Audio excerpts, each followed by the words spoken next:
Growing up as a kid, I was always messing around with my dad's camcorder. I was always illustrating and making puppets and costumes. And when I got to art college finally, I kind of combined all my creative pursuits as a kid, and eventually I actually made it my job as well.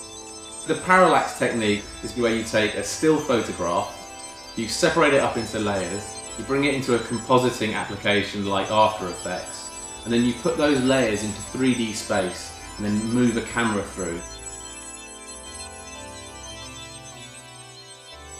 I was approached by Ad Hoc Films to create the animations for a film they were doing for the World Wildlife Foundation. And using the WWF stills, I was able to use this technique to create something really special.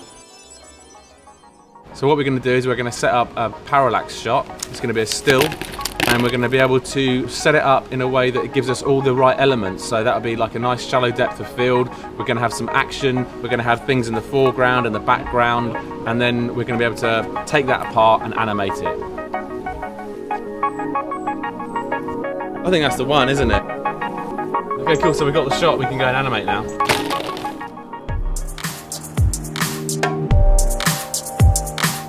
What I'm going to do now is I'm going to bring the photo into Photoshop. I'm going to start cutting out all the different layers and the different elements.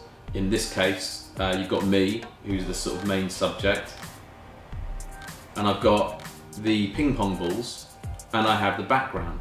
So I need to separate them all out first. Then I need to paint back in the background so that when we move the camera eventually in After Effects, you can see behind the subject. So this is the original shot. We've painted the background as best we can, and then I've gone around and cut out all the balls, and then finally there's me. Now that I'm happy with my Photoshop layered document, I'm going to bring it into After Effects.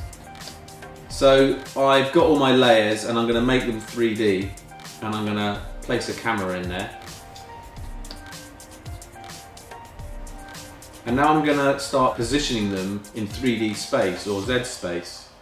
And I'm going to throw the background layer quite far back, because that's how it would have actually been in reality.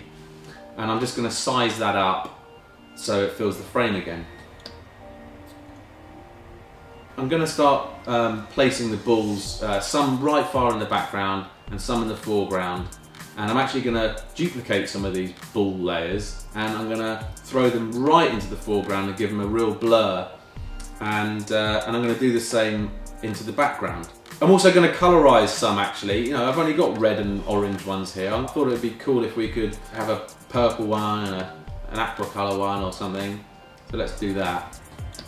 So I'm really happy with how this is looking, and I'm just going to now animate the camera. Just going to do a simple zoom in, and that's it. Just a keyframe at the beginning and a keyframe at the end, and just a very graceful, slow movement in.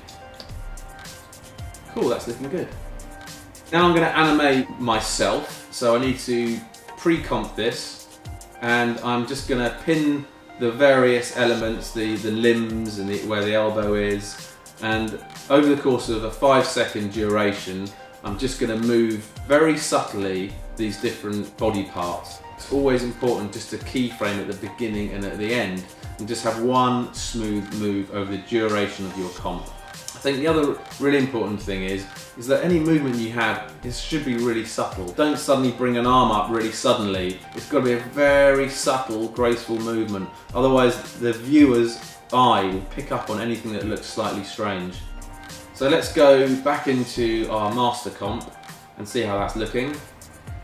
I think this is looking really good now, and I'm just going to add a lens flare.